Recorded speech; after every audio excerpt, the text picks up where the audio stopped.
Wicket আমরা ভাবছিলাম পরে ডিউ পড়বে, বাট আজকে কোনো ডিউ ছিল না, ডিউ ফ্যাক্ট ছিল না। তো আমরা প্রথমে উইকেট অ্যাসেস করছি, তো অ্যাকর্ডিং দ্য উইকেট প্ল্যানে ব্যাটিং করা ট্রাই করছি।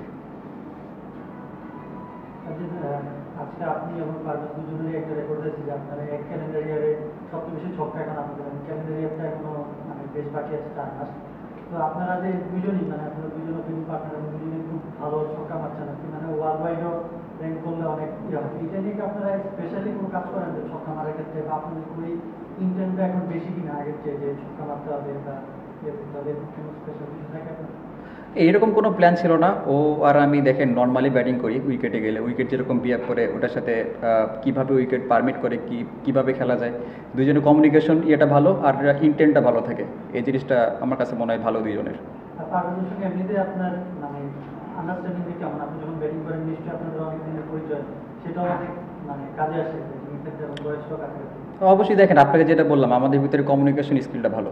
দুইজনে কথা বলে কী করলে ভালো হয় এবং কীভাবে প্ল্যান করলে কোন বলারকে আমরা টার্গেট করবো, তো এই জিনিসগুলো ভালো কথা হয় ওর সাথে আমার।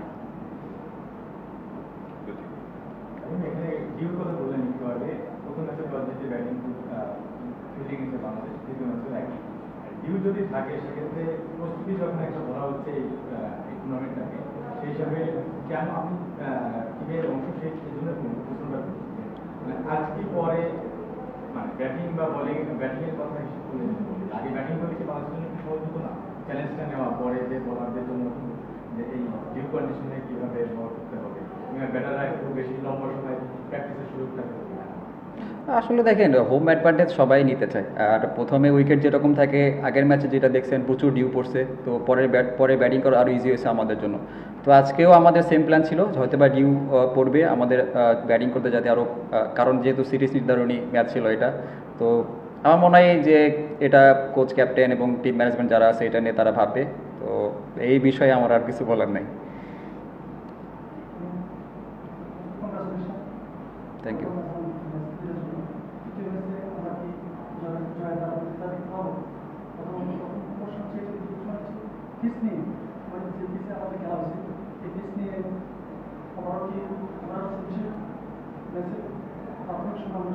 সেখানে অনেক বেশি রান আশা করছিলাম, সেখানে রান অনেক কম ছিল এবং দ্বিতীয়ত আমরা আজকে প্রস্তুতি দিচ্ছি বাংলাদেশকে, সেখানে আমরা যে সিদ্ধান্ত নিতে আমরা কেন ব্যাটিং দিলাম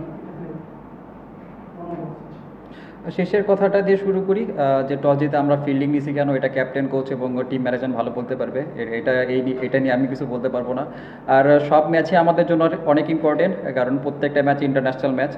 এখানে কোনো ছোট বড় কোনো ভেদাভেদ নাই, এখানে সব টিমের সমান টি20তে যে যার দিনে ভালো ক্রিকেট খেলবে সেই উইন হবে।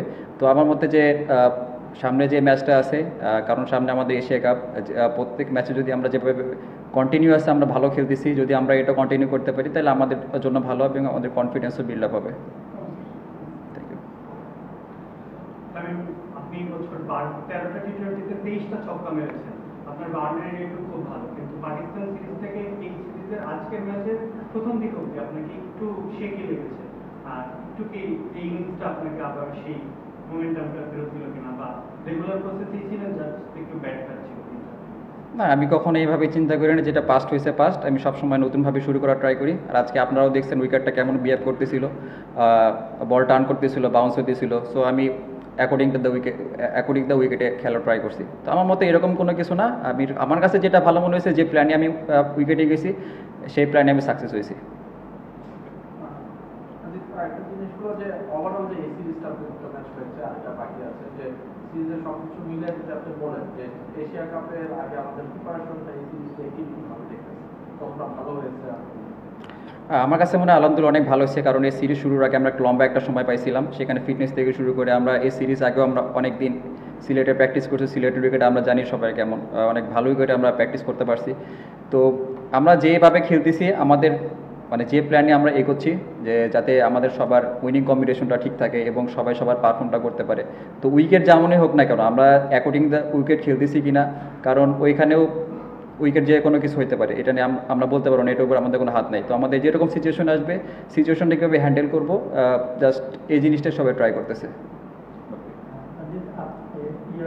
আপনি আপনার নিজেদের টিমের কথা বলেন, আপনার এবং এটা কি পুরো ওভারঅল টিমের মধ্যে এই ব্যাপারটা কাজ করে কিনা, যে আরেকটু আরেকটু বেটার ইন্টারনেটে খেলা, আরেকটু অ্যাটাকিং ক্রিকেট খেলা না টি-টোয়েন্টিতে আমরা যেটা অনেকদিন পর্যন্ত মিসিং ছিল, এটা আপনাদের মধ্যে এখন আরেকটু বেশি কিনা যে একটু অ্যাটাকিং ক্রিকেট খেলা? আসলে দেখেন আমরা তো অ্যাটাকিং ক্রিকেট খেলতেছি, আরও কি অ্যাটাকিং চাইতেছেন? আমি এটা মানে এটা কি আগে একটু বেড়েছে কিনা, বা আপনাদের ওটা প্লেয়ার ওয়াইজ পুরো টিম ওয়াইজ আপনারা খেলতে চাচ্ছেন এখন? না, আমাদের পুরো টিমকে একদম কি বলবো, এটা ফ্রিডম দেওয়া হয়েছে, যে যার মতো খেলতে পারবে এবং যার যে রোল আছে সেই রোলটা কিভাবে মাঠে এক্সিকিউট করতে পারে এই জিনিসটা সবাই ক্লিয়ার করা আছে টিম ম্যানেজমেন্ট থেকে। আমি পুলিশ অথরিটি কাজ করেছেন, যারা টপ অর্ডার আছেন, ভালো কাজ করে হয়েছে, থাকবে না কয়েকদিন আছেন, মানে ইম্প্যাক্ট যদিও এখন কিন্তু বোঝা যায় না, তারপরে তো যেহেতু অনেক অনেক ইন্টেন্ট কাজ করেছেন, আপনার কি মনে হয় যে একটু কাজে লাগছে, বা আপনার যে পাওয়ার হিটিং আমরা চিন্তা করছি দুটোটিতে লং রান কাজে লাগবে? আসলে দেখেন, আমি যে কাইন্ড অফ ব্যাটসম্যান, আমার জন্য এরকম হার্ড হিটিং করাটা আমার জন্য একটু টাফ। তো আমি চেষ্টা করছি, ওদের সাথে কথা হয়েছে আমার কীভাবে আরও এখান থেকে আরেকটু বেটার হিটিং করতে পারি, এটা নিয়ে জাস্ট কাজ হচ্ছে। বাট ওর সাথে ও মানে বেশি আমার নড়াচড়া করছে না আমাকে, জাস্ট এখান থেকে কীভাবে বেটার শেপ নিয়ে, কীভাবে বেটার ব্যালেন্স নিয়ে আমি আরও ভালো করতে পারি, জাস্ট এই জিনিসটা নিয়ে কাজ করছি ওর সাথে। ফিল করেন কিনা যে একটা ইম্প্যাক্ট করবে, মানে অনেকেই তো কাজ করছে, আপনি ব্যাটার মানে আপনার করতে জানতে আছে ব্যাটার থেকে, যে ওনারাও কাজ করছে, আসলে কাজ করছে, ইম্প্যাক্টটি করার মতো? না, অবশ্যই সব কোচের থেকে ভালো কিছু শেখার আছে, যার যেটা নেওয়ার আছে তার থেকে উডের কাছ থেকে সবাই কিন্তু সেটাই নিচ্ছে। তো অবশ্যই ভালো ইম্প্যাক্ট আছে আমাদের ভিতরে উডের সাথে কাজ করে। বাংলাদেশ বেশি ভালো, নেদারল্যান্ড বেশি খারাপ? আপনার কাছে কি মনে হয়? আমার কাছে কি মনে হচ্ছে সেটা বিষয় না, আমি জিজ্ঞেস করছি। না, আপনার কাছে কি মনে হয় এটা একটু আপনি বলেন। আপনার চেলসির থেকে আসলে দেখেন, এখানে ভালো খারাপ বলতে কিছু নেই। ক্রিকেট এমন খেলা, টি-20 খেলাটা, এখানে ছোট বড় কোনো টিম নেই। আমি এর আগে বলছি যে যার দিনে যে ভালো ক্রিকেট খেলবে সে উইন হবে। তো এখানে আমি কখনো এভাবে দেখি না জিনিসটা। টি-20তে অ্যাটাকিং খেলার ফ্রিডমটা কি অতীতে যে কোনো সময় চেয়ে বেশি ফিল করছেন আপনারা ড্রেসিং রুমে যারা আছেন? আসলে অতীতে তো আমি ছিলাম না ড্রেসিং রুমে, এই বিষয়ে যতদিন না, অবশ্যই এখানে আমি আপনাকে যেটা বললাম, টিমের ভিতরে সবার রোলটা দেওয়া আছে এবং সেভাবে ফ্রিডমও দেওয়া আছে। যার যে রোলটা কীভাবে মাঠে এক্সিকিউশন করতে পারে সেটা হচ্ছে ইম্পর্টেন্ট। তো আমার কাছে মনে হয় অবশ্যই ফ্রিডম আছে। Last two question. সিলেটের মাঠে ব্যাক টু ব্যাক দুইটা জয়, সিলেটের পরিবেশ, সিলেটের মাঠ এবং সিলেটের দর্শক কতটা ভূমিকা রাখে? না, অবশ্যই দেখেন, হোম কন্ডিশনে আমরা যেখানেই খেলি সেখানেই প্রচুর দর্শক হয়। অবশ্যই তাদের এই সাপোর্টটা আমাদের অনেক অনুপ্রেরণা দেয় এবং মাঠে আমরা অনেক এনজয় করি এই বিষয়টা। Last question. বোলারদের নিয়ে বলতেন, মানে পশ্চিমবঙ্গের রাজকেও ভালো বল করেছেন, মানে যেটা দেখবে জিজ্ঞাসা করতে বেশি ভালো কিছু কিনা, মানে বোলারদের তো সবসময় বড় একটা ইম্প্যাক্ট ফেলে। আজকেও যে বোলাররা বল করেছেন, চেঞ্জ হয়েছে দুইজন, যারা চেঞ্জ হয়েছে তারাও ভালো করছে। আসলে এই কম্পিটিশনের সাথে যারা ব্যাকআপ বোলার আছে তারাও ভালো করছে, এটা কীভাবে দেখেন এবং তাদের মধ্যে মিলে কেমন দেখেন, যেটা আমরা বেশি ভালো করতে? না, অবশ্যই টিমের ভিতরে একটা হেলদি কম্পিটিশন চলতেছে, যে সুযোগ পাচ্ছে সেই কাজে লাগানোর চেষ্টা করতেছে। আমার কাছে মনে হয় এই জিনিসটা অনেক ভালো। আর শুধু বোলিং ইউনিটে সবার ভিতরেই সবার আন্ডারস্ট্যান্ডিং ভালো এবং ব্যাটিং ইউনিট সবার ভিতরে আন্ডারস্ট্যান্ডিং ভালো। তো আমার কাছে মনে হয় হোল টিমটা অনেক সবার সাথে সবার আন্ডারস্ট্যান্ডিং অনেক ভালো এবং সবাই খেলাটা এনজয় করছি। থ্যাংক ইউ ভাই।